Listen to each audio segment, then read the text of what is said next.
Good afternoon, everybody. Hoping you all fine and healthy in this COVID situation. Now, if we go home and when switch on our TV, nowadays there are two main hot topics. One is about the suicide of Sushant Singh Rajput, and second one about the spread of coronavirus and corona vaccine. Now, you see the coincidence. Today is the 10th September, and 10th September is a World Suicide Prevention Day.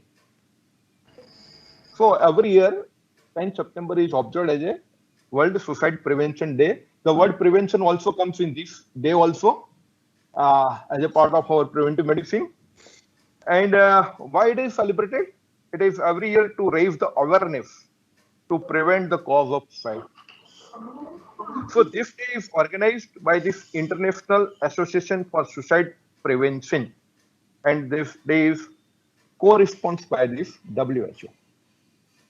So this is regarding the 10th September, and you see the coronavirus infection. We all know that it has changed the scenario of the society. Now, even at the rural people, they also know from where the disease have come and how it is transmitted, how it can be controlled. So actually in this pandemic situation of corona, our VIPM society has taken a very good decision to organize a webinar on transboundary animal disease and their control. So on this occasion, I welcome our Dean and Principal, Dr. Brahmbhatt sir, our Chief Guest, Dr. D. Farooq, our President Bikaner sir, Vice President Meena sir, our General Secretary Ashok Kumar sir and Mukesh, and our valuable speaker, Dr.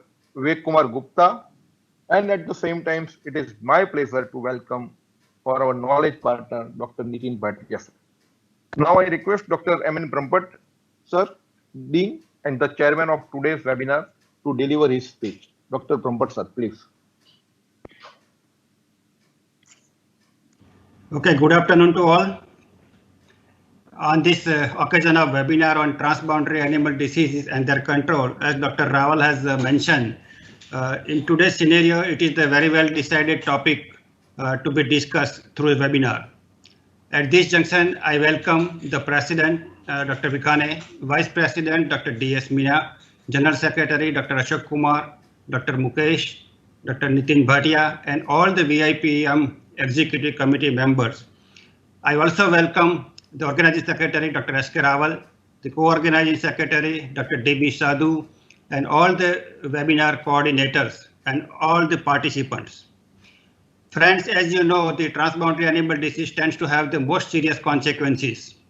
Transboundary animal diseases have the potential to threaten the food security through serious loss of animal proteins. They may also restrict the opportunities of upgrading the production of potential for livestock industries by making it difficult to utilize the high exotic producing breeds, which tends to be very susceptible to transboundary disease. The occurrence may thereby cause major losses in animal export income in significant livestock producing countries, as well as the public health consequence in the case of transboundary animal diseases, which are public health consequences and which are zoonotic in nature. As a man of public health, this is a very good concern for me also to discuss about the transboundary animal disease. I congratulate all the organizers and the society for selecting such a nice topic for the webinar. Friends, regarding the veterinary college, Anand, the veterinary college Anand was established by government of Gujarat in August 1964.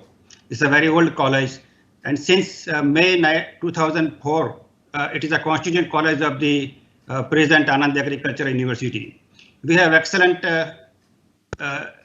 faculty, advanced infrastructure facilities for academic as well as research are the salient features of this institute. Veterinary Council of India has selected this college as a very good academic institution and is versatile for the and we are attracting the candidates from far and wide. This year, Anand Agriculture University ranked 4th in the category of government and government-aided university in Atal ranking of institution and innovation achievements area 2020. The college has received the best veterinary college 2 times by the Times Research Private Limited, New Delhi, under the aegis of India Education Excellence Award for 2 consecutive years. The veterinary clinical complex of this college attracts more than 17,000 cases for medical and surgical treatments. The college has recently inaugurated Dr. Mahendra and Chandravarya Research Laboratory, which is exclusively for biotechnological research. We have more than 96 research projects funded by various agencies which are implemented at present. I have come to know that Veterinary Internal and Preventive Medicine Society was established in the year 2019, and within a span of 1 year, it have about 280 live members. Society had already organized 1 national conference, and during this pandemic COVID-19, the society has organized 5 webinars also. I am also happy to know that the society had also organized 7 days e-training course. I congratulate to the President, Vice President, General Secretary and whole team of VIPM, including the Organizing Secretary Dr. S.K. Rawal and Co-Organizing Secretary Dr. D.B. Sadhu. We know Dr. Nitin Bhatia is always on the front line for such professional activity. On this occasion, I also congratulate Dr. Nitin Bhatia and his team and INTAS Animal Health Division to be acknowledged, to be knowledge partner of this webinar. Today's chief guest, Dr. D. Swarup, is a well-known personality in the field of veterinary medicine. His remarks will be helpful for the planning and control of transboundary animal diseases. Today is another very good speaker with us, Dr. Vivek Kumar Gupta. It will really be helpful to know the present status of transboundary animal diseases. Friends, once again, I congratulate all the team members and all the organizers, and I wish all the success to this webinar. Thank you.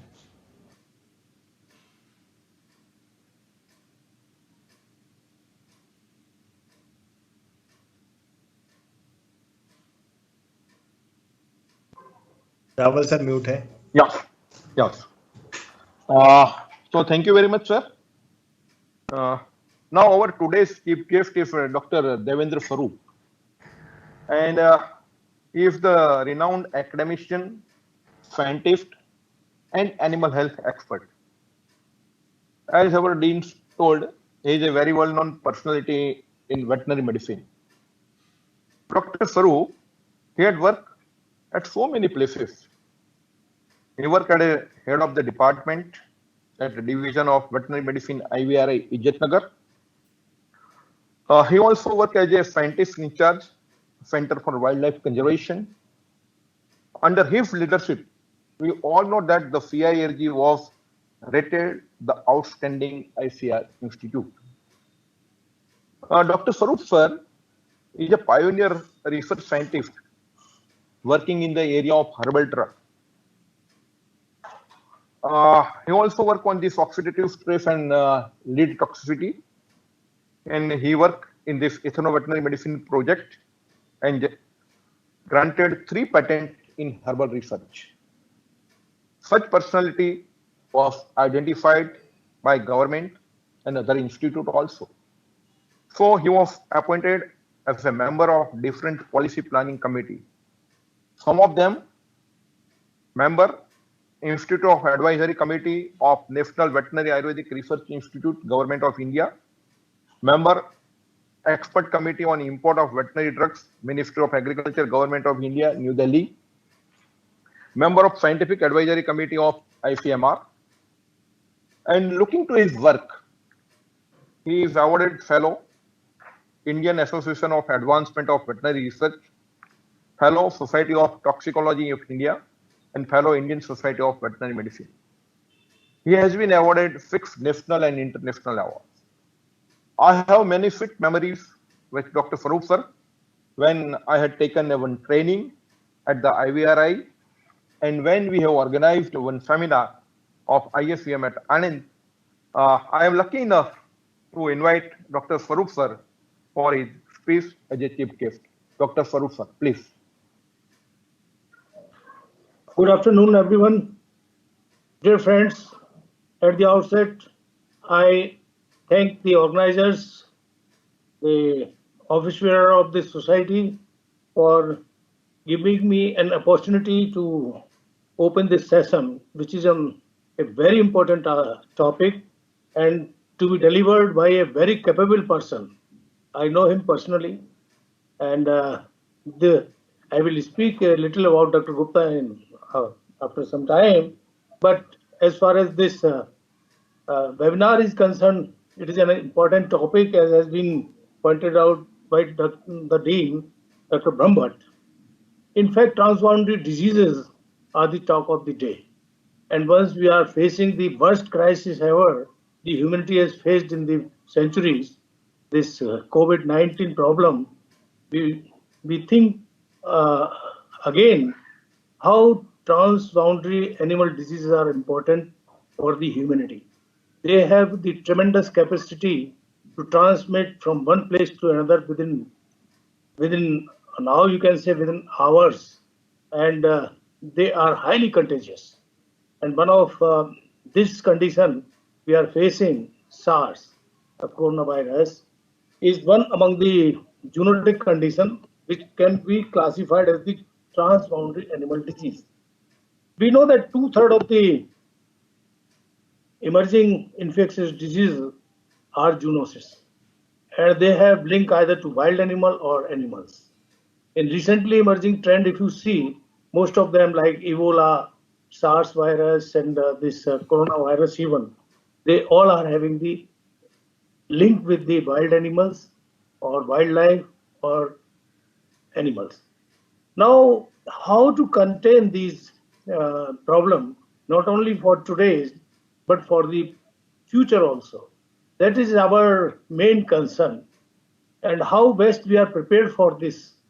And that's why I want to congratulate the office bearers of this society, Dr. Rawal, Dr. Bikane, Dr. Ashok Kumar, and especially Dr. Bhatia and INTAS family, who have been very, very supportive in such kind of the endeavors, particularly since the time of Dr. Mamtani, I know.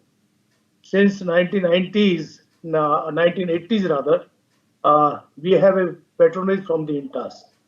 In so many our research programs, in so many our academic programs, and so many our ISBM activities, they were the active partner. For example, I just evaluated their meloxicam in the vulture as an alternate to the diclofenac, and they supported our program by giving free samples. So like that, I know that they are always supportive to the research programs and academic programs, particularly in the novel areas of the veterinary science. So this particular topic in the present day scenario is very much relevant. And I wish that something will come out in the end of this webinar after listening to Dr. V.K. Gupta. I know personally Dr. V.K. Gupta as a student, as a scientist, as an able administrator heading the most important section of the IVRI, the CADRAT, Center for Animal Disease Research and Diagnosis. That is the hub, that is the fountain head of disease control program in the country. And he is the person who is having a depth knowledge of the subject. When he was with me, I had a team of few outstanding scientists, and he was one among those outstanding scientists. And whenever I happen to think for something which can be carried out by a researcher of the potential, I will call upon Dr. Gupta. I have privilege, or rather I had a privilege that not only I was the director at that time, but he considered me as his teacher. So in that capacity, I used to extract so many things which he might have not liked even in the research area. And then the kind of the knowledge he possesses will today will be reflected upon his presentation, and I hope that we will come out with some kind of the program and some recommendations which may help in control of the transboundary animal diseases, which are notorious due to their highly contagious and transmissible nature, and they can cross borders within days, because nowadays transport system is very fast. It is not like in the time of the Spain flu when things were very slow. And I wish that he will tell something about how best we can face and we can sustain in the current crisis of the COVID-19. And that may be out of record, but he should tell us what are the exact things which we must do.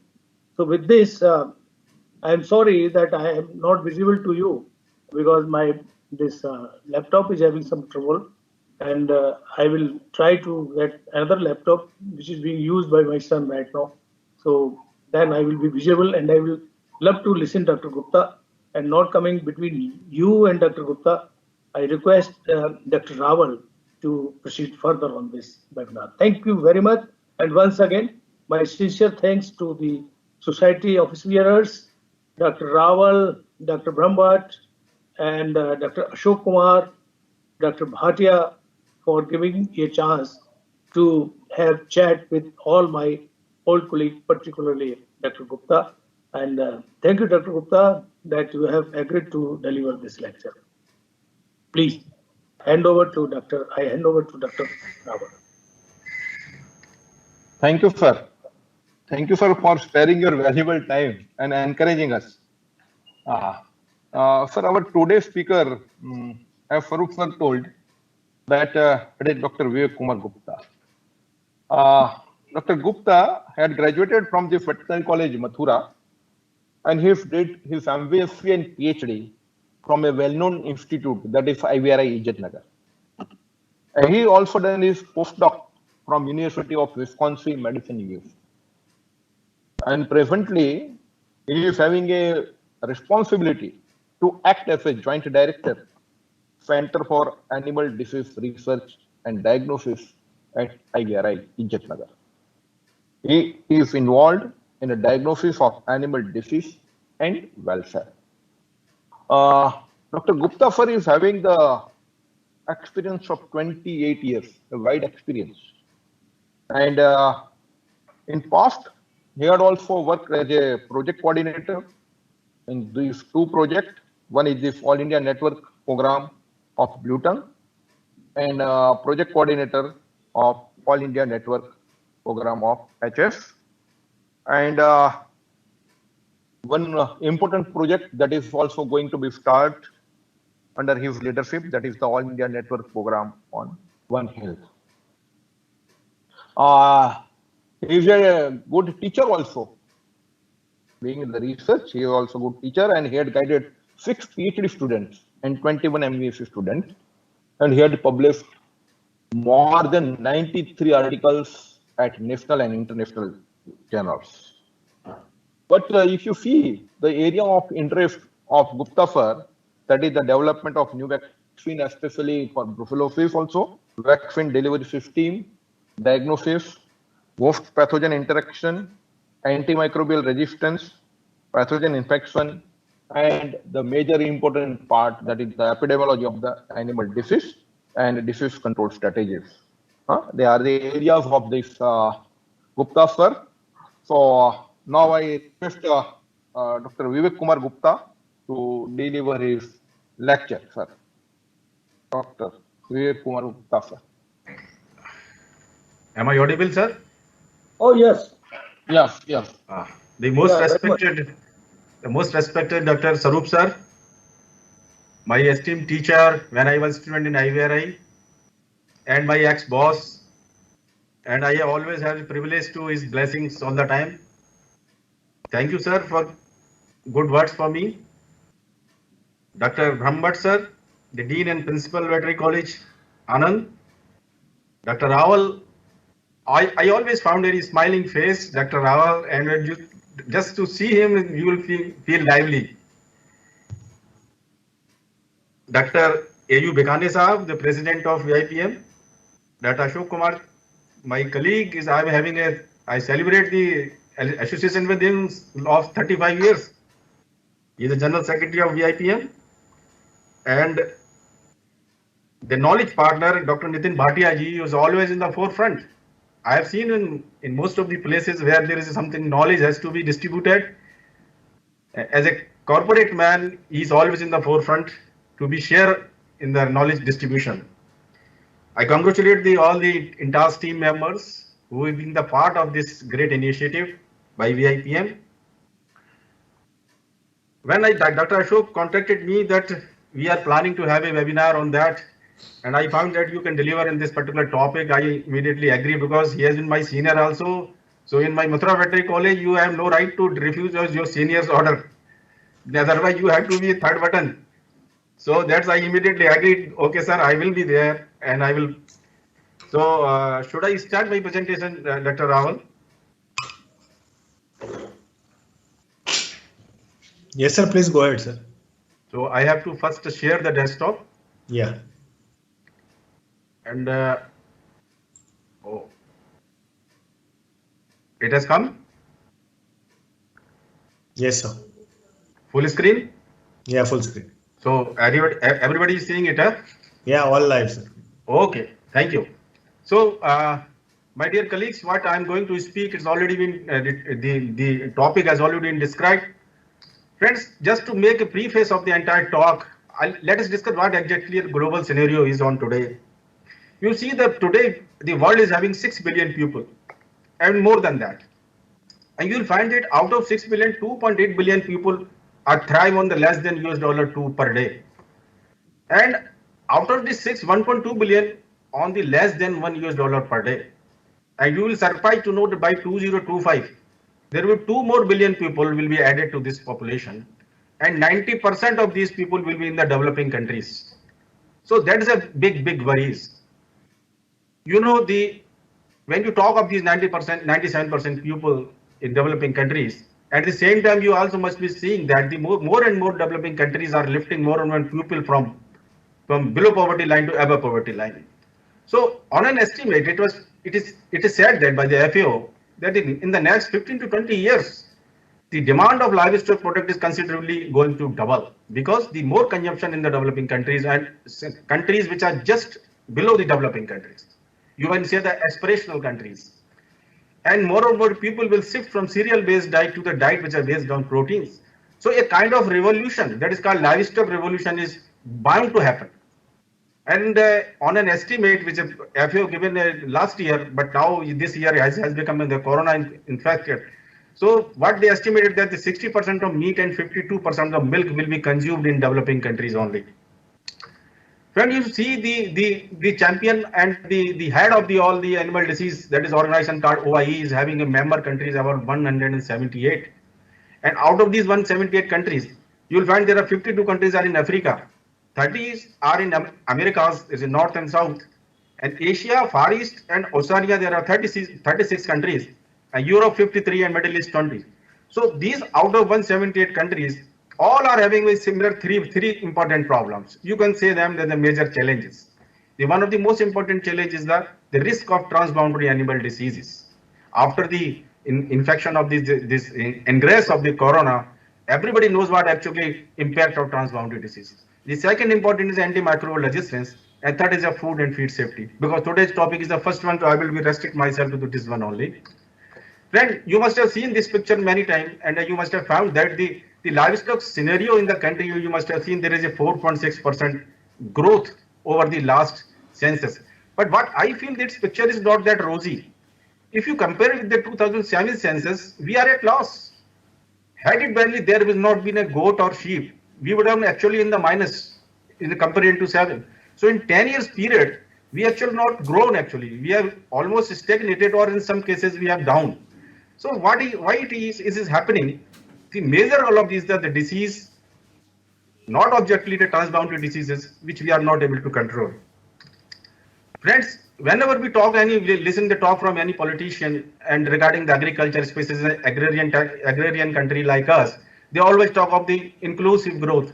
So in inclusive growth, when you talk in the agrarian economy, you will find there are two factors only. There is a livestock wealth and there is a land wealth. And land wealth, the livestock wealth, if you compare them, you will find the livestock wealth is much more equitably distributed. So from equity and livestock perspective, livestock rearing must be all the center of the stage of poverty alleviation program. People must think of this. Now let us come to the exact topic. So the FAO has defined this transboundary animal disease. So I will read it word by word.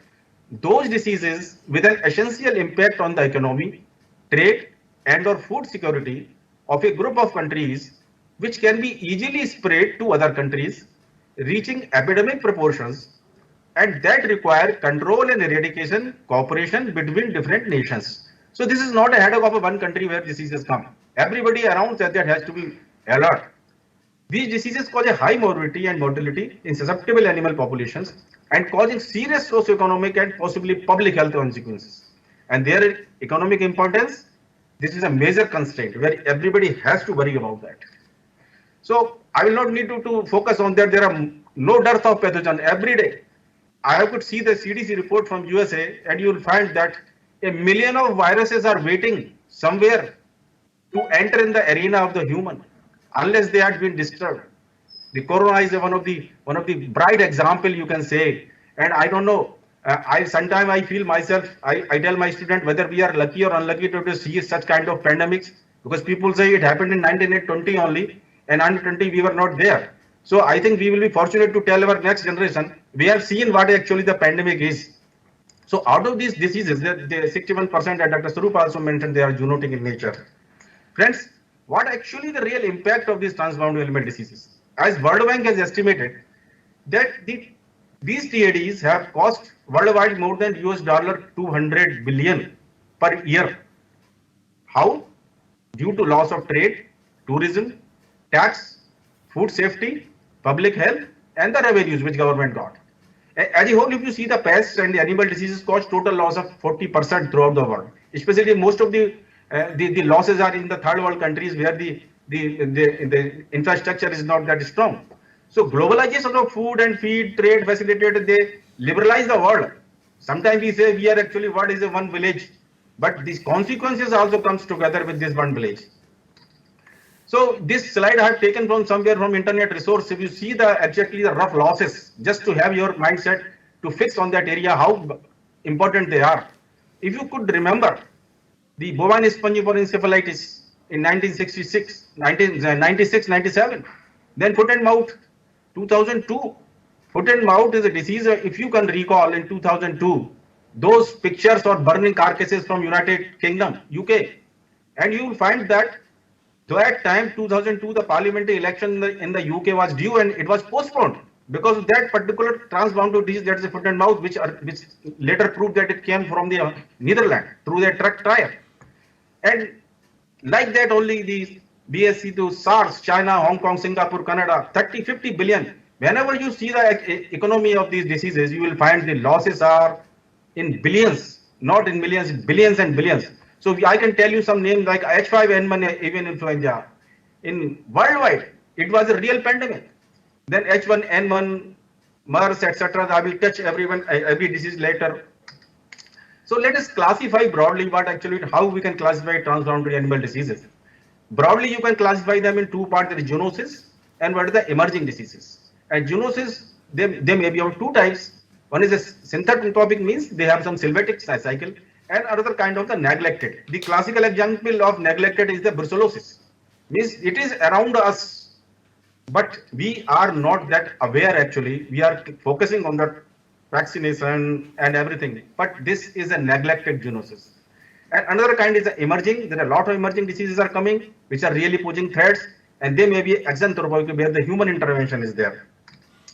So why actually transboundary animal diseases? What are the factors actually which are really promoting this kind of diseases? First is the globalization that leads to borderless era and increase of traveling, human traveling. I'm talking human travel.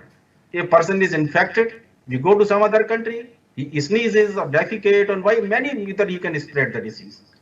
International trade, including unrestricted trade of animals, both domestic and wild, and animal products. If you see the government policy is there. If there is international trade, you have to give so many certificates of disease free. But actually they are really given. But you see the live animal trade, especially goat, I can tell you there are many ports in this country also. where we export lot of goats to Gulf, thousands and thousands in a ship. Is there anybody to give the disease certification on that? Not possible. Expansion of human population, certainly inhabitat in the areas where humans should not go. So it means you are disturbing the arena or habitat of the pathogens which are living in some wild animals. Environmental changes which may lead to global environment changes means they are directly related to vector population, the arboviruses, many other viruses which are living in the vectors. When there is a climate change, the population of vectors increases multifold. We all know that how the mosquitoes in particular season increases because of the humidity. Changes in agriculture production system from extensive system, we have slowly moving to an intensive system. And you know, when we go for the organized farm to unorganized farm, and diseases are known for the more organized in the organized sector. So when more in the intensive system, more will be the disease. That is proved. Microbiological adaptations. One example was the even influenza. And in the adaptation because of many things like high degree of mutations, high use of the antibiotics, because of the pressure, genetic pressure, this pathogen needs to be changed and they become another threat. Restructuring consumerism means changing the habits of the humankind, like food habits, etc., where we are more and more people are shifting towards the non-vegetarian diet. And non-vegetarian diet means if you have a half-cooked diet, certainly a pathogen bound to come in your body. Thank God that Indian food habits are slightly different than the rest of the world, where our cooking is so strong that most of the pathogens do not have even dare to survive in that particular dish. Improvement of diagnostic capabilities, certainly sir. Initially हम लोग बोलते हैं कि when there is no diagnosis, no disease. You take the diagnostic kit, go inside a village or a organized farm, you will certainly find that disease. So there is a slightly improvement in the diagnostic capabilities when the diagnostic kits are available, and we find there are more and more diseases are coming to our notice. There are many other factors. So there are many risk factors. Broadly classified, there are 5 risk factors. You can they are related to livestock, they are related to wildlife, they are related to human health, and there are natural advantages like environment and economic environment. So there are many, totally 5 risk factors which they promote the actually transitory animal diseases. So I will here touch one by one, just brush it. You all know about the diseases, but I will share just why brush your knowledge, how much these diseases cause loss to this world. The first was the foot and mouth disease. In 97, you see that the end of that century, 20th century, you will find one of the most ingress of the lot of transboundary animal diseases throughout the world. If you see I will start with the captain. That is a foot and mouth disease. In 97 to 2003, you will find throughout the world there are a lot of outbreaks of the FMD. Especially, I just told you the United Kingdom, Canada, so many countries which face the outcome. And what to talk about in India? There are many places where the diseases are not even reported. Second was the classical swine fever in Caribbean and European and in Europe from 1996 to 2002.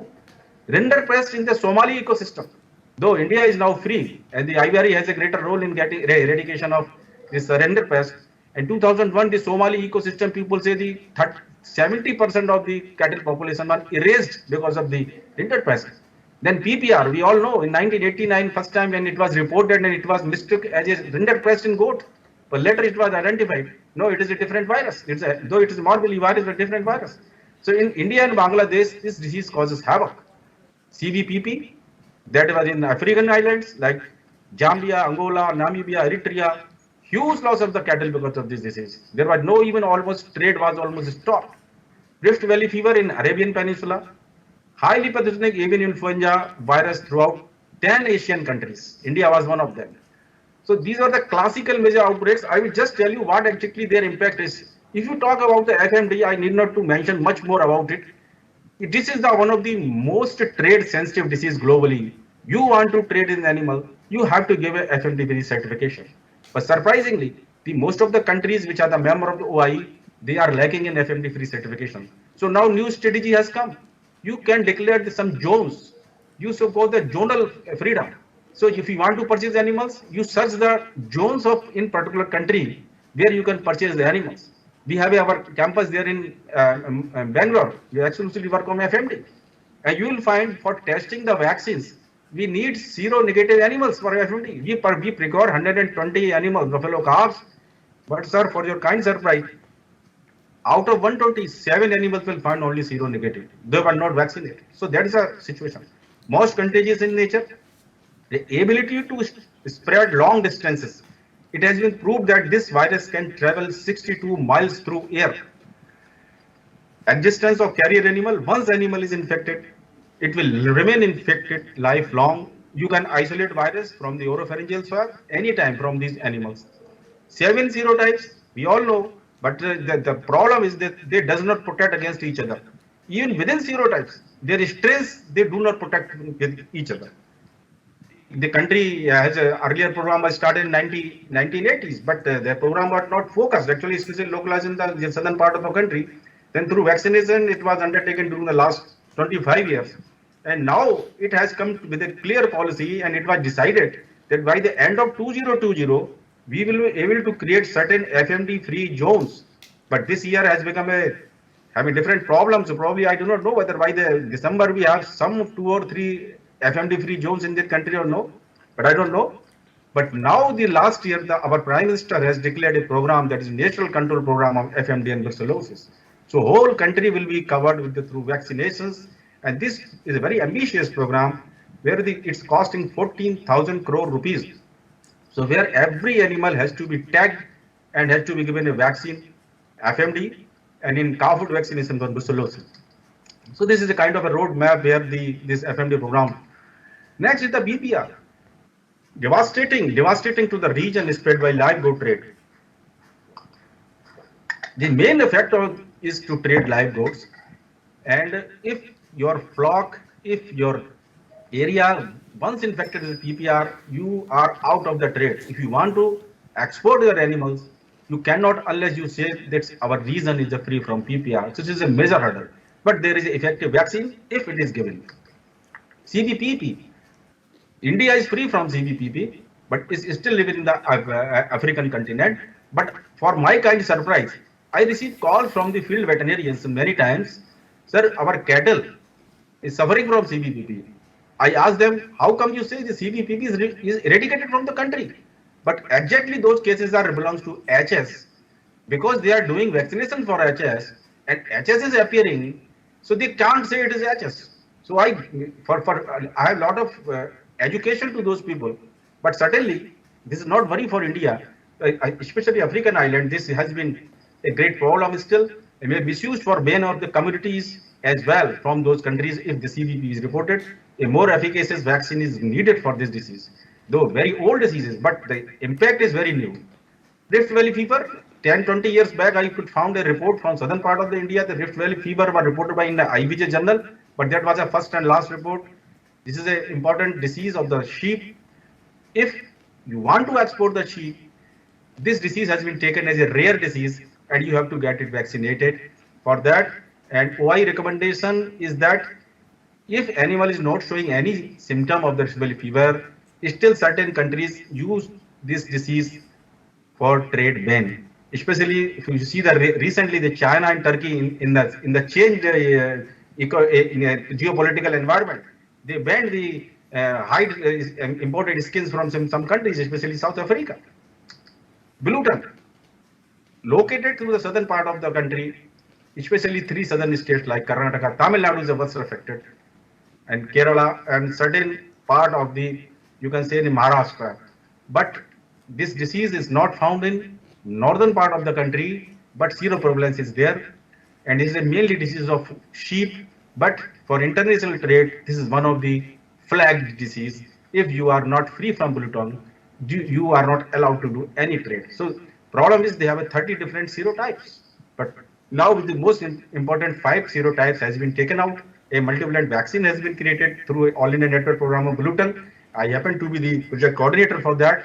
So that vaccine has been given to 4 companies, and those companies are selling it, and but market is very located in the southern part of the country.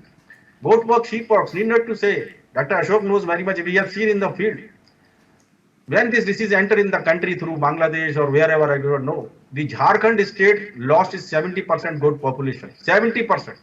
Wherever you go, there's a huge mortality everywhere. Especially the black Bengal breed goat are highly susceptible. Now there is a vaccine for that. Many states are making it, and this mortality is 60 to 70% in this disease. Classical swine fever. Earlier we were not giving that much of teaching about the swine diseases because the swine, especially for use for the meat purposes, which is not acceptable to this country. But now slowly the swine, the palatability of the swine meat, means pork, is increasing. The market is growing like anything. So this disease has become very important. The highly lethal pig disease is caused by a pestivirus, devastated effect on affected pig farmers. We gave the training to the many farmers and they have just erased out because of this disease.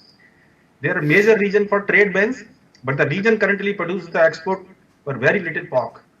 As CSF is a disincentive for expansion of the pig industry, and this is the best prevented by biosecurity and compartmentalization. Those who wish to trade in this pig meat, they have to produce a certificate of CSF free. Highly pathogenic avian influenza. There is one more, that is low pathogenic avian influenza, which is now rampant in our poultry population. Wherever you go, you will find LPAI. But highly pathogenic influenza, which is a avian influenza A virus, and more specifically is H5N1 strain, which is located in the farm birds, which is now and then you will find there are outbreaks. Recently there was on Odisha, there are from Kerala, and this is one of the, in poultry trade, this is one of the biggest barrier. If your area is reported HPAI, avian influenza, you will not be able to export any poultry product.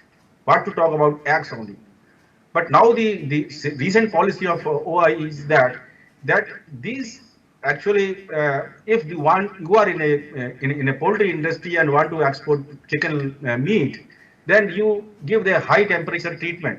For brief high temperature treatment, if you can convince your OI that we have given the beef high temperature treatment, they may allow that product.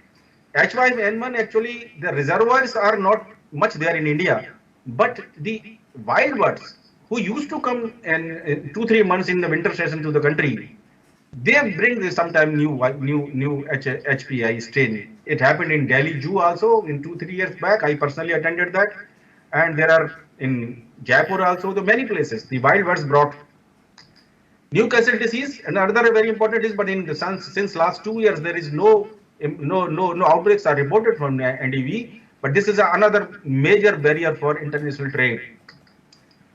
MERS 2008 reported from the Gulf countries, where this is in the camel. You can say it's a forefather of the current coronavirus, the MERS COVID virus. And this is actually, it was in camel only. And then it was transmitted, it was highly zoonotic in nature, and they transmitted to human being. And the patients developed severe respiratory illness, with symptom of fever, cough, shortness of breath, almost same symptom like the current coronaviruses. But actually that disease was timely reported. There was intervention of OI at that particular region only. That is why this disease could not spread to other part of the world. Not like this corona where the disease happened. It was masked. It was not reported. People were allowed to spread throughout the world. So this virus is most dangerous than the coronavirus, but that was restricted to that particular region only because of the alertness that time. Recent introduction 2019 in India, that is lumpy skin disease. If you see the photos, if you could see the lumps on the skin, people think it is some parasite, something like that. 2018 December, we received some sample from West Bengal that there is some kind of a parasitic infection on the skin. We brought the sample here in our lab, and within 15 days we just confirmed it is a pox virus, and finally it is converted into a lumpy skin disease. A lumpy skin disease is actually a member of the Poxviridae family and the genus Capripox.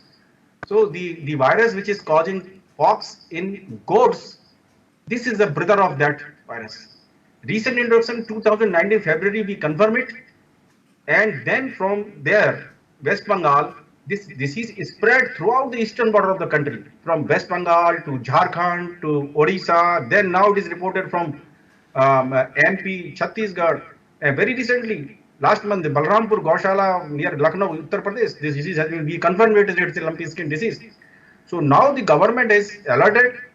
There is advisory on the website, and Capri-Pox vaccine has been recommended to control this disease.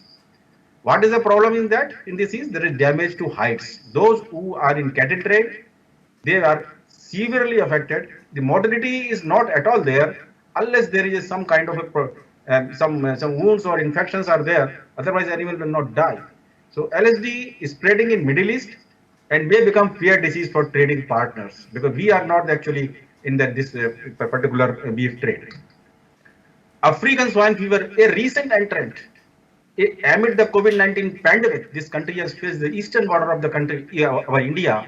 The African swine fever has killed nearly 2,500 pigs in 6 districts across Assam and Arunachal Pradesh. And disease also killed wild boars. We were fighting with the corona and suddenly newspaper started giving the disease eastern border. We received samples at that time. So African swine fever is highly contagious hemorrhagic disease of pigs, warthogs, and it's a DNA virus. And mortality in this disease is 100%. If you go to classical swine fever, the mortality is 60 to 70%. But in African swine fever, it's 100% mortality. Once the pig is infected, means there is no chance he can survive. So it's characterized by fever, loss of appetite, hemorrhages. So far, there is no human threat from this disease. And this is again a barrier that now the India has been given the bracketed with the African swine fever infected country. The trade of pig is totally banned from this particular reason. Where from this disease came? Our good neighbor, China. There is a free trade. If you go to Aizol or those areas, where you will find that the Burma border is very near. So there is an unrestricted trade of the swine. Every day, some thousands of swine, pigs are coming back because there is a main staple diet of that region, Mizoram. So this virus came. So when we work on that, we find that by doing the sequencing or work, we find this is entered from that particular border. And at the same time, like the Bangladesh border, where the lot of illegal trade of cattle is going on. So that is a hub for FMD. So let us sit now. We were just a little bit about those diseases. What is actually strategies to control? Actually, we have actually 6 major tenets if you want to control the TADs. First is that you should have emergency preparedness, means you should be prepared, and you have to prevent at the point of entrance. You have to detect there, and then you have to respond on the spot, and then you do the planning for the recovery to protect that. So these 6 points one has to be keeping always in the mind. So there is one paradox. If you talk about the eradication, you see the developed countries like USA, Canada, Western European countries, including some extent to Russia also, Japan, Australia, New Zealand, they have very strong veterinary infrastructure and financial resources and technology, but they do not have that kind of diseases which we actually face. And the rest of the world has the diseases, but not the infrastructure, resources, and technology. So there is a paradox in the world is going on. That really has to be had to do something for that. So what actually we are aiming for if we want to eradicate those diseases, first and foremost in the core of that is a strengthening of the veterinary services. And we know our strength and our weaknesses. And then there has to be a sound knowledge of epidemiological data. There has to be a paradigm shift in the disease control by sound epidemiological knowledge. If you can strengthen both these areas, there has to be a progressive control of TADs. Now, what world is thinking about, what world is doing, what efforts has been taken to control the TADs? Because this is not a head of one country. There are many countries that are affected at the same time. Like if China affected, we affected. So there is a talk, OIE created a global framework for this control of transboundary animal diseases. So how the idea came, we always learn from the past. So we were having 3 important lessons in the past. One was the FMD control, and another was a global program on rinderpest eradication. Then there was a certain experiences gained for the control of avian influenza, and there were so many regional strategies, country-wise, which they drafted. So keeping those things in the same table, the OIE had a brainstorming, and they started thinking on this control of diseases, and they make a group that is called Global framework for transboundary animal diseases. Now, so this is called GFTADs, GFTAR. Is to call it GFTARs. So what are the key structure of this GFTARs is there is a joint global steering committee which are steered by FAO, OI, and the donors like NGOs. Many other countries having a lot of NGOs who are working on this TAD control. Then there is a management group and a joint FAO OI secretariat. So this secretariat is having responsibility to look after the what actually going on throughout the world. Then there are regional steering committees. In every region of the world, there are regional steering committee, and they are hosted by the OI regional representative. India is having one regional representative located in Delhi in the NAS complex. There is an office. Then there are technical support units which are hosted by the regional organizations. So if you see this is a world map from the OI website.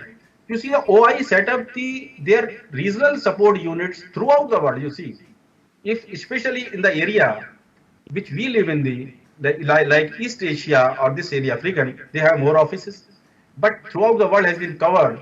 But especially if you see the Americas, they have only one office there because the diseases are very less this kind of thing. So this is the structure of the OI which have worldwide. So what actually this global framework suggested, there has to be intersectoral approach. If you want to control the TADs in a holistic manner, the first foremost thing is the monitoring and surveillance of the disease, which really it is required. Where actually in India we are very poor in monitoring and surveillance. There has to be information sharing. Then there has to be laboratory capacity augmentation, and by virtue of that, the OI has given a lot of funding. They have like in our institute in Bhopal, Nishat. They have set up a OI referral center for avian influenza. Like that, throughout the world, they have referral centers. Then there is risk analysis for the reduction of the disease. Then there is coordination mechanism for outbreak response. There is already on the if you go to the website, you will find all documents related to these intersectoral approaches. Then they are promoting research on zoonosis because most of the TADs are zoonotic in nature. Then there are policy formulations and their policy implementations. And then public education. That is also very important part. So this intersectoral approach being taken care of by the global framework of the TADs. If you see this picture, you'll find how this global framework, global influence system works of the OI. On one side, you see there are member countries, and I told you there are 170 member countries as on today. There is emergency follow-up reports. Every country's responsibility when there is a disease, it has to immediately report. So you have to report to the global database. Then there is a mandatory monthly reports from every country. In India, DADF, now it is called a DAHD from Delhi under Ministry of Fisheries and Animal Husbandry. They collect the information of every state and they feed that data to OI database on monthly basis. OI send annual questionnaires to every country regarding these emerging diseases. You have to reply, especially those diseases which are eradicated or diseases for which you have a freedom status like BSE, bovine spongival encephalitis. India is having freedom status. India is free from BSE because we are not a beef-eat country. So even when the questionnaires comes, in that questions, DADF sent to us also as a CDDL, we used to reply those questions. We have not seen any case having these symptoms. So OI reference laboratories, which I just told you, they are also collaborating centers also they having, and they also feed the data. And by assimilating the data on the OI global information system, what they transmit, they give the warning messages weekly basis. There are World Animal Health programs they organize, and the handy status of every disease every week and monthly basis they give to every country. So this is the kind of framework they work. In India, actually what we have what is our existing surveillance system for these TADs? If you see in the medical sector, you will find there is IDSP, Integrated Disease Surveillance Project, and this project has to be run through NCDC Delhi, and every state, every village, taluka is having an IDSP unit. If you see, people might not be knowing about that IDSP, but after the ingress of this corona, the ground level work is done by the IDSP only. Right from the sample labeling, uploading of the portal is IDSP's responsibility. In veterinary sector, you will find there is a NADRS, National Animal Disease Reporting System. So this server located in the DADF ministry in Delhi, and they actually collect the information from different states and they feed into that and they transmit that information, return back what actually a state has to do. Then there is another system, is the National Animal Disease Referral Expert System, that's called NADRS. One is NADRS, that is NADRS, and its headquarters is in Navedi, Bangalore. What they do, they collect the information, use the artificial intelligence and computer intelligence, and they do some kind of a forecasting where this is the area, it's a hot spot area, in particular area where disease, there is a kind of a hot spot where disease can come, the vaccination should be there, like that they give. So on incidence of notified diseases, we have it Animal Disease Control Act 2009, and in this, in Control Act, there are a lot of provisions are there for controlling diseases. And for intersectoral collaboration between veterinary medical sector, we have one on avian influenza, that is Joint Task Force and Joint Monitoring Group. And on zoonosis, we have a National Standing Committee on Zoonosis, and their headquarters has to be in the Nagpur. So let's, after in the last part of my talk, where I will just touch what actually barriers to which are coming on the way of controlling these diseases. So we can broadly classify these barriers in 4 parts: there are technology related barriers, there are regulatory barriers, there are economic and policy barriers, there are social barriers. If you see this slide, you will find that as a scientist, I can say, nowadays scientists who are researching, developing vaccines or whatever, or repurposing the drug, today we need to prevent infection. They do not have extracellular, viremic, bacteremic, mucosal, toxemic phases. Because if you target an organism, you should have at least viremic phase or bacteremic phase. Nowadays, the pathogens do not have that kind of phases. And especially the viruses, the RNA viruses, which are highly variable. And many viral infections are due to the viruses which have multiple serotypes.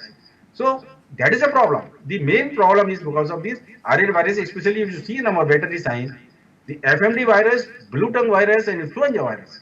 These all three, they are RNA viruses, and because of their multiple serotypes, we are not able to control these diseases. And next, scientific and technology related means you will see the emergence, re-emergence of pathogens, and which leading to evolution of pathogens. What are the major reasons? When the infection comes, their transmission rate is very high, and most of the time you will find the animal is immunocompromised. And there is selective pressure because we are habitual of using indiscriminate antibiotics, and these the factors make a very deadly cocktail, and that leads to the evolution of pathogen. So these three we have to. I think antimicrobial area is different. We must have a webinar on that. We will not talk on that here. Then the economic and policy barriers. Everybody knows when a vaccine is developed, first of all, the priority of the governments are not vaccines. If you see the total budgets of the animal health, you will find the 80% is the treatment part and 20% is the vaccine development budget goal. If you see a vaccine is to be used in a state-funded program, then what are the factors come in the way? Cost effectiveness means you all know the L1. This L1 has really created a lot of problem for us. Nowadays, as a cadet, we are involved in the corona testing because we are the ICMR approved laboratory, and every day we are testing 1,000 samples. And kits are being supplied by the ICMR. And I found every week there is a new kit. I asked them why there is so much of change. Sir, there is a L1 problem. Every time we go tender. Then there are limited resources. I need not to tell. Cost of vaccine. This cost of vaccine has to be very low. For example, your vaccine has to be costing few rupees, 5 rupees, 10 rupees, and at the same time you are expecting that to protect one animal wholesomely. It's not possible. Then there are competing priorities. Most of that you see that the political in circles, sometimes priorities are different. Then there comes a national pride. Nowadays it's become that whatever is there, if anything available in international market, you will not choose that, we have to go for it. It may take 1 year or more, we will not mind. Then social barriers, I need not to talk about, on daily basis we face that. There is poverty, illiteracy, religious taboos, superstitions, traditional quacks, and the overemphasis on curative rather than preventive medicine. I can see some videos people from field veterinarians stand for this national program on FMD. People are not allowing them to vaccinate their animals. They are abusing the doctors and paravets. No, don't touch our animal. So these are the kind of illiteracy as also a big barrier. And to redress all of these barriers, what to do? We are dependent on the bureaucrats. I could be the part of many committees at national level where I could see that the bureaucrats still, they are not ready to listen. The technocrats, the real issues. If you go to any meeting, you try to tell them some developmental policy. Some say yes, some say no. So we have to sit on the table. We have to decide which way we have to go. So last but not least, in conclusion, I will put my 4-5 points that the coordinated regional approach is required for controlling any this TAD. The need of close collaboration among all the countries, WHO, FAO, and the OIE. The onus lies on the government, though they are the country which are looking after you, giving you funding. But actually, the onus lies on the respective government. They have to train their technical staff and the people involved in decision making to realize the goal, especially bureaucrats. Geographical information system in GIS mapping, for example, now the lot of GIS work has been started in the ICER system also for tracking the diseases. And remote sensing could be utilized as an early warning system. In Bluetongue, as a pilot study we did for the Tamil Nadu state and Karnataka, and we found this data given by the ISRO, and we utilized that data, and we could come out with some kind of a GIS mapping of those areas. The cost of disease prevention must not exceed the benefits it can provide to the masses. This is the last but not least. Thank you very much for giving your time.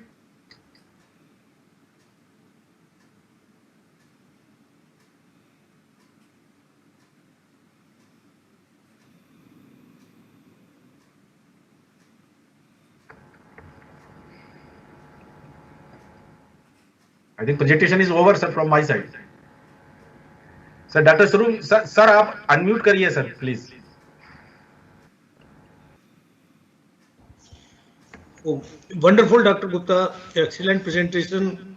I am proud of you and your Thank you, sir. kind of Thank you. presentation you have made. Congratulations. Many congratulations. And you have rightly pointed out certain challenges and what we are going to face in future, particularly due to this TAD. And I generally, when I discuss with some of my colleagues, I say that we are already have COVID-19 in our livestock population in form of FMD. And if you look into the contagious nature of the both conditions, they are same. FMD is highly contagious, and so is the COVID-19. Only difference is that it is affecting the human population, and FMD is affecting the animal population. And the poor countries are affected more by the FMD as compared to the Western country. They have already controlled. So our animals are living with the FMD, and we have to live with the corona. Yes, So this so I compare the FMD with the corona. Yes, sir. Or corona with the FMD.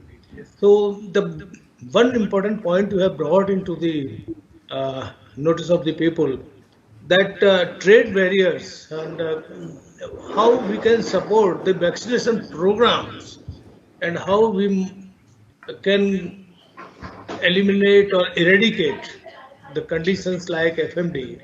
And 2020 is not possible, I think. Now No. 2021 also we can think of.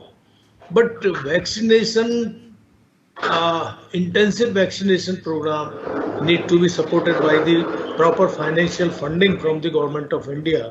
And they have come up with the 2000 crore FMD funding. What is that amount they have made for the FMD control program?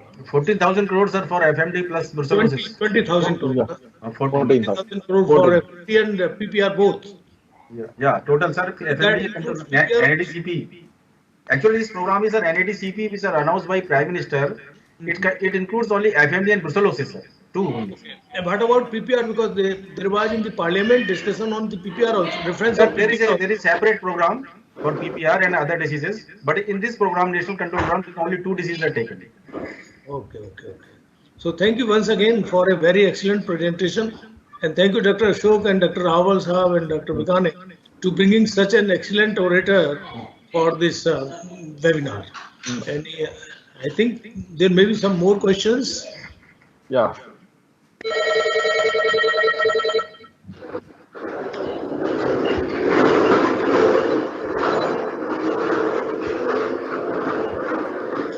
And Dr. Ashok and Dr. Gupta, both of I want to congratulate both of you because Yes, sir. As a person, I could not meet you for you achieved a distinction of getting 3 patents in 1 year. Yes, sir. That is Dr. Ashok being something. congratulated for that, sir. No, you are the part of the team. Yes, sir. Sir, we are the part of your team, sir. We are the part of your team. It is something very rare in the ICR system that a single scientific team can get three Yes. patents in a year. So you have to apply for some award, ICR award.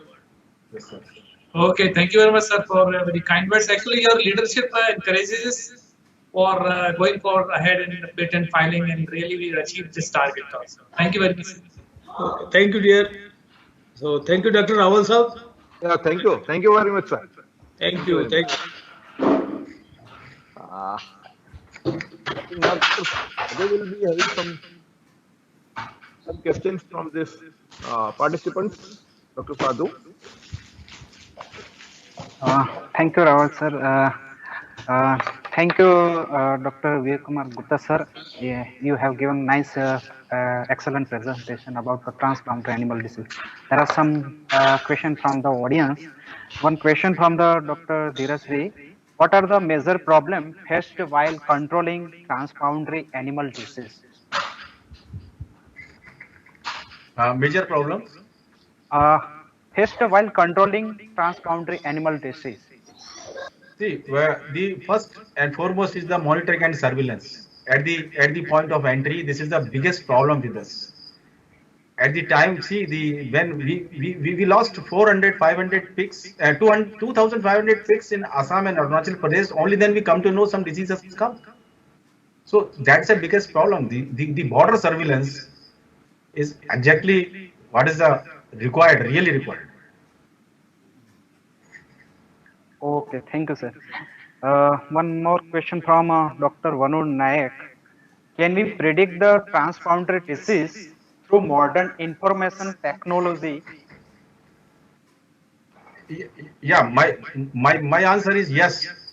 There are certain algorithms has been created and some softwares have been created by the scientists in CDC USA. If you go to the net, you will find they are intensely using artificial intelligence. So what somewhere it is mentioned, one of that report using some algorithms and computer generated forecasting, they say there are million viruses. There are million viruses are waiting in the wild arena to enter, to get disturbed by human population to enter. So this corona, you can take it. It's a tailor. Yes. Okay, sir. One question from Dr. Poonam Chaudhary. What is the future impact of transboundary animal disease? Future effect. What is the future impact of transboundary animal disease? See, future impact. See, what I told, the more and more population are shifting towards the vegetarian diet to non-vegetarian diet. And when we talk to the livestock, just milk and milk products are one side, but the more and more population has want some energy, protein-rich diets. So the livestock trade is affected. Then I think it will be very difficult. This future impact means the non-vegetarian kind of people has to suffer a lot if they're, because there will be trade ban in the animals. Sir, one question from Dr. Ajay Dev Singh. What is the process to notifying transboundary animal disease to higher authority? Can you repeat please question? What is the procedure to notify transboundary animal disease to higher authority? See, there are mechanism in place. There is an address which I told you. There is a kind of a support system where if you report to your local village panchayat or taluka or tehsil level, every month their report goes to the ministry from the state. They will submit the report to their district headquarters. From there it will go to the capital, and then they have to report to DADF. This can be happened within hours. So there itself in address system, they will spread the alert to that particular area that disease has come. So there is the only way. Within a day you can do all the things. One question from Dr. Ashok Kumar sir. What is the status of caprine arthritis encephalitis in goat in India, and is there any program for that? This for CAE as such, there is no program, and people did some kind of sero surveillance, and they found some zero evidence that disease is there. But question is that the unless you isolate the pathogenic organism, nobody will believe you that the disease is there. It happened with the LSD, lumpy skin disease. Once we reported on PCR basis on December 2018 to the DADF, a new virus has come. They say, "Arey, doctor, where is the virus?" So we told that you please allow us, because there is a disease which is coming from transboundary. So there is one institute, we have to do it. So that's kind of a situation. Okay, sir. Is one question from Dr. Pratik Seth. Is there any new strain of FMD virus in India nowadays? No, those are no. They're the same. No new has been reported. One question from Rakesh Bojani. What is the status of malignant catarrh fever in India? Yeah, malignant catarrhal fever, it is there in India, and seldomly we receive samples from cattle, and we found that disease is there. But so far, there is no mortality reported. There is a kind of a malaise. There is slightly kind of a fever for 3, 4, 5 days. The animal recovered well. That is why this disease has usually comes in the neglected kind of a disease. Okay, sir. Thank you, sir. Okay, what up? Thanks. Okay. Good afternoon. Good afternoon, respected A.U. Vikhanand sir, President of Veterinary Internal and Preventive Medicine Society, Dr. M.N. Brahmbhatt sir, Dean and Principal of Veterinary College, Anand, Dr. Devendra Sarup sir with the video on, so maybe we can give him 2 minutes then. Okay. Sarup sir, Please. आप आए हैं तो फिर No, just I want to say final thanks to Dr. Vivek and the team of the society, including Awal, and I just missed Dr. Sadhu's name. He's a young things are Yes, sir. very good and well organized webinar. Thank you very much, Ashok and Dr. Vivek. Sometimes I forget to use that I should use that prefix doctor. But I call Ashok and Vivek, not Ashok. आप वही बोलिए आगे भी doctor मतलब. Thank you once again. Thank you. Thank you. Yes, sir. Over to Dr. Sharad.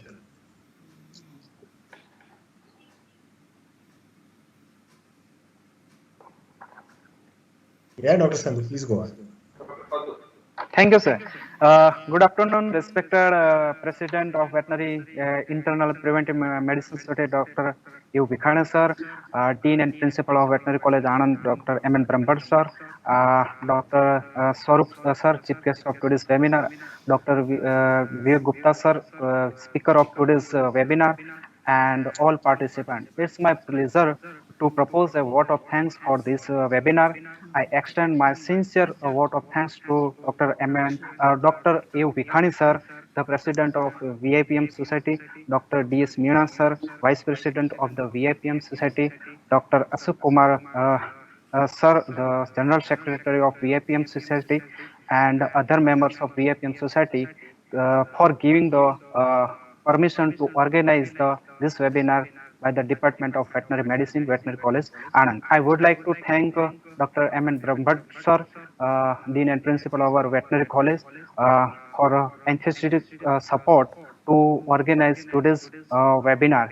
I am very thankful to Dr. Devendra Swarup sir, who have spared the valuable their time to act as a chief guest of today's webinar. A big thank to Dr. Vivek Kumar Gupta sir for giving the excellent presentation and sharing their valuable knowledge with the participants.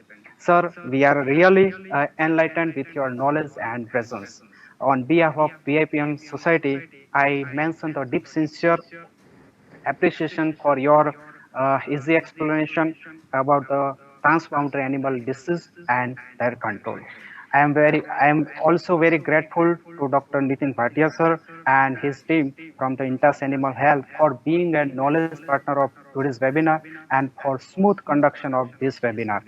I am thankful to Dr. Nilesh Sindhu sir and Dr. Sudhir Mehta sir to act as a prayer coordinator for this today's webinar. A special thanks to Dr.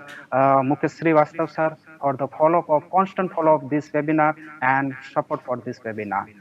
And lastly, my heartful thanks to all participants from the India without whom this webinar will not be successful. With this warm words, we move the end of today's webinar. Thank you. Jai Hind.